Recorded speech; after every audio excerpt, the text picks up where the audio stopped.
જગ્યા રહેવાની. પણ જેને જેને સદગુરુ સમજાણા છે એને સદગુરુને કાંઈ વેળું છે નહીં. એટલે આજ જેના હૃદય મંદિરની અંદર જે પરમાત્મા પ્રગટ થયા છે એવા દિલીપભાઈ અને તેમના પરિવારે સર્વે સંતો ભક્તો બોલાવી અનેક સત્સંગનું માધ્યમ ઊભું કર્યું. આ કાંઈ નાટક કંપની નથી, આ કોઈ ખેલ બીજો છે, આ એક સમજણનો દેશ છે.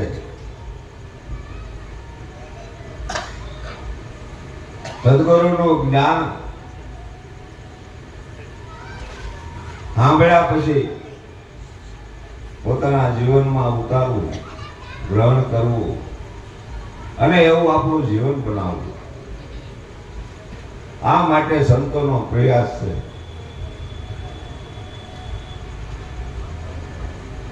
સદગુરુ પોતાનું જીવન બનાવીને તો ગયા, પણ જે આનો જે અમૃત રસ છે આ જગતની અંદર શાયે કોઈ આપીને ગયા છે, કાંઈ હારે લઈને ગયા નથી. જે કાંઈ ખજાનો હતો એ આઈને દેતા ગયા અને ખજાનો એના ભક્તો પાસેથી આજ આપણી પાસે આવ્યો છે અને આપણી પાસેથી બીજા પાસે એમ હરસ પરસ કરતા બધાને મળે છે. એ હરિરસ જેને જેને પોતાના સમજણની અંદર જયારે ઉતર્યો છે એ આ બધા આનંદ કરે છે. અનેક સંપત્તિ ભેળી કરવી આપણે શા માટે કરીએ? કે સુખી થવા માટે, આનંદ લેવા માટે. એવું કાંઈક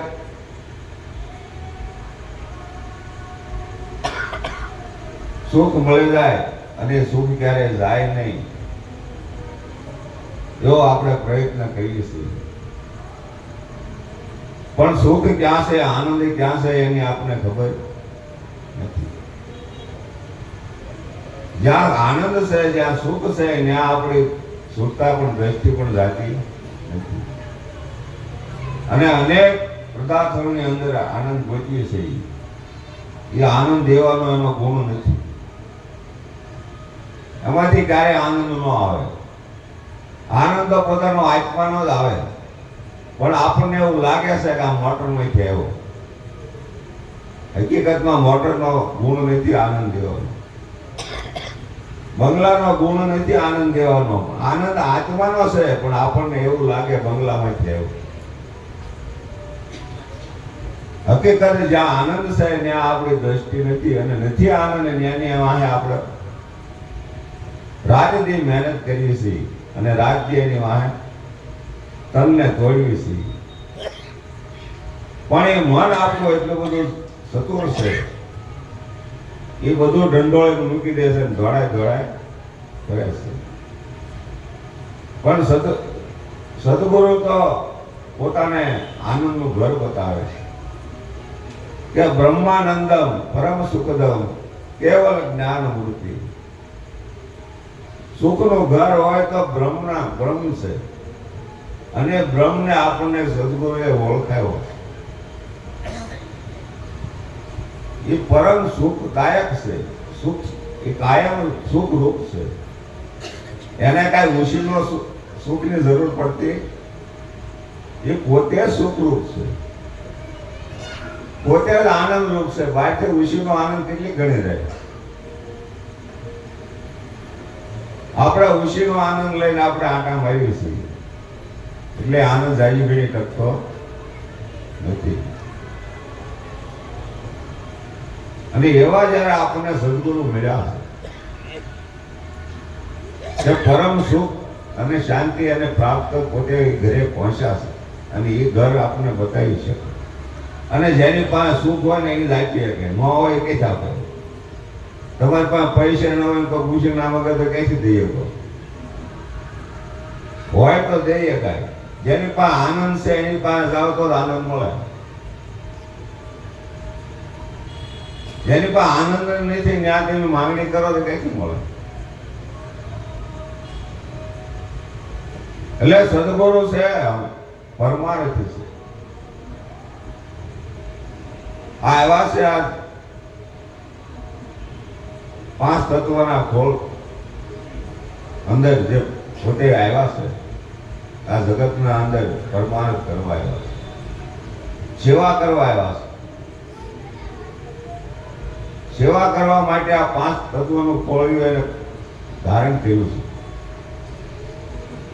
પણ 5 તત્વની અંદર એને જો આપણને દ્રષ્ટિ જાય ગુરુજન તો 5 તત્વોમાં પ્રગટ જ છે. 5 તત્વોમાં પ્રગટ બોલે વાલો, એમાંય કઈ બાકી નથી. પણ આપણે થયું કેવું કહેવાય, ગોળની ભેલી રોડે ચડી ગળપણ ગોતવા. એને ખબર નથી ગળપણ આમાં જ છે અને બહાર ગોતવા નીકળે છે, ત્યારે મળવાની નથી. સુખ પોતા પાસે છે અને બહાર ગોતવી છે એ ક્યારે મળે નહીં. આપણે દુઃખનું કારણ મૂળ હોય ને તો આપણો સંબંધ છે. સંબંધ અને સંગ્રહ દુઃખનું મૂળ કારણ છે.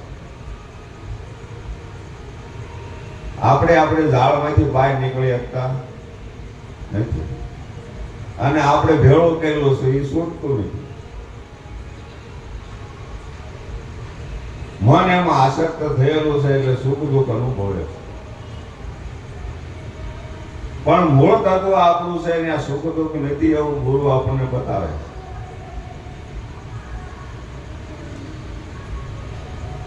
હવે એ ઘરે આપણે ગાડી ગણે રોકાતા નહીં. કદાચ ગયા હશે પણ એમાં મજા આવતી જ્યાં મજા નથી આવતી. પંચ વિષયમાં જે મજા છે એ ન્યાય કેટલી હોય. એટલે વિષયોમાં રસો પૈસો આ જીવ પ્રાણ છોડી દેશે પણ મૂળ તત્વને પામી શકતો નથી. એટલે સદગુરુ મળ્યા પછી શું કરવું? સદગુરુનું જ્ઞાન પોતે જીવનમાં ઉતારવું અને સદગુરુનું નામ રોશન કરવું એ મૂળ હેતુ છે. એથી વિશેષ કાંઈ નથી. સદગુરુ જે સમજણ આપી છે એ બેહીન ઘડી વિચાર કરવા જેવું છે. અમૂલ્ય વસ્તુ છે એ માથા હાટેનો માલ મળ્યો છે છતાં એની આપણે કિંમત કરતા નથી. જે વસ્તુ હજારો વર્ષ તપ કરવા છતાંય આ વસ્તુ પ્રાપ્ત થતી નથી. ઋષિ મુનિઓએ હાડ ગાળી નાખ્યા આ નામને પ્રાપ્ત કરવા માટે, છતાંય પ્રાપ્ત કરી શકતા નહોતા. આપણે તો દયા ગુરુ મહારાજની થઈ ગઈ, સહેજે સહેજે આ વસ્તુ આપણને મળે છે, છતાંય આ જીવ એની કિંમત કરી શકતો નથી. એટલે જેટલું આપણને વિષયોની અંદર જેટલું રસ્યા પૈસા રહી છે એમાંથી થોડોક સમય આમાં જો આપણે વિતાવીએ ને તો આપણું જીવન એમને બની જાય એવું છે. મળેલું છે એ કાંઈ કોઈને આપી નથી દેવાનું, પણ એમાંથી આપણા મનને આસક્તિથી છોડાવવાનું છે. જે પ્રારબ્ધમાં આપણે મળ્યું છે એમાં આનંદ કરવાનો છે અને આનંદ કરતા કરતા પોતાનું ઠેકાણું ગોતી લીધા જેવું છે. પોતાના મૂળ ઠેકાણે જો વયો જાય તો જ્યાં જન્મ અને મરણનો કોઈ ભય નથી. જ્ઞાન ક્યારે થયું કહેવાય? સદગુરુનો શબ્દ આપણા જીવનમાં ઉતર્યો ક્યારે કહેવાય?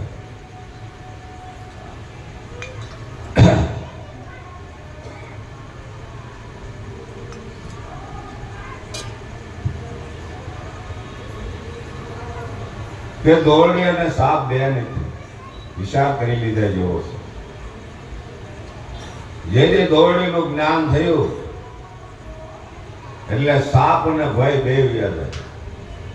હજી આપણે સંસારમાંથી બહાર નીકળ્યા નથી, આપણે ભય જ જાતો નથી. હજી તો કોઈ ઓલો નહીં જાય તો ઓલો કઈ કામ કહે, ઓલો કઈ કામ કહે, તો ભક્તિ ક્યારે થાય?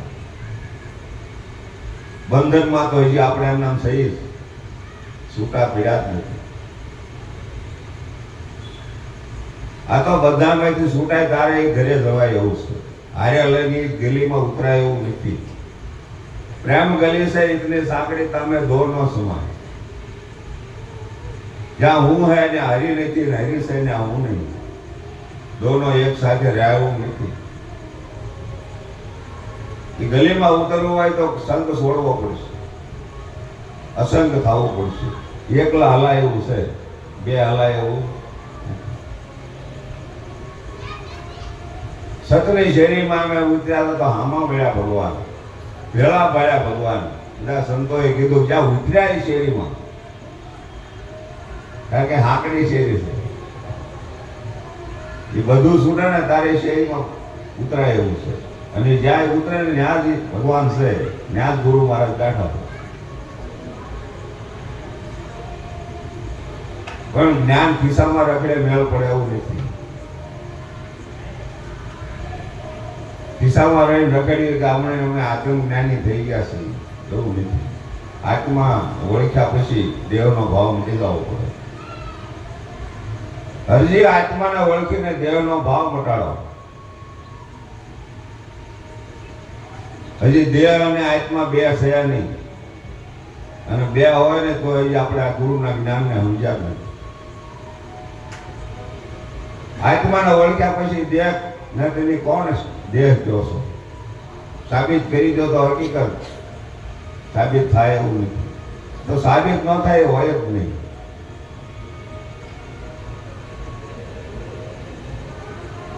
ગાડીના પેરપાટ વીખી નાખવા પછી ગાડી કોને કહો છો? ગાડી ક્યાંય જાય તો ગાડી ક્યાંય જાય, પણ જે ગાડી કહેતા થાય ગાડીને આપણે ઓળખતા નથી. એટલે બે ભાવ જાતા નથી. કોક કે જળ છે ને કોક કે ચેતન છે, કોક કે નિર્ગુણ છે ને કોક કે નિરાકાર છે, કોક કે સગુણ છે, કોક કે આકાર વગરનો છે. બે દિવસમાં ભાવ આવે ખરે છે. તો પાણી અને લહેર બે નથી છે. લહેરમાં જે પરકુટા થાય આશા છે. હોવા બોલો તો કાંઈ દેખાતું હોય તો દેખાવું જોઈએ.